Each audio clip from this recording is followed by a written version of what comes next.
hot. Almost all the questions have to do with the heat.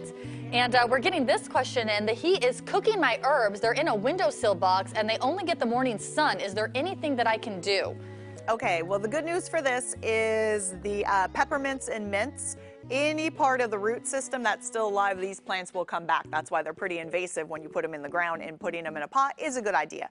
Now, there is morning sun, but then there's morning sun up against a wall. So remember, anytime you put a plant up against a wall, it's going to get reflective heat. So in fact, it could actually be hotter than what you're thinking it's going to be because it's getting that reflective heat. Anytime you put a plant in a small-ish pot, it runs the risk of drying out faster. Now, two things could be happening. It could be drying out. The soil actually could be drying out, or some plants that like more shade just can't handle that reflective heat and the sun. Mints actually do well in part sun. So what I would do with this is cut all that dead down.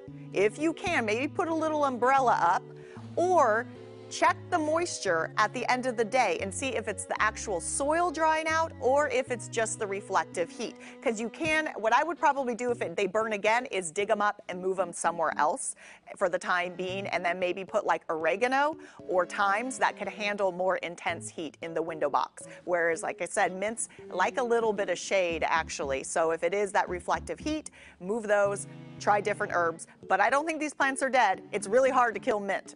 Trust me, it's an invasive plant. Yes. All right, make sure if you have a question for the plant lady, you email that in. She'll try and get to as many of those as she can today.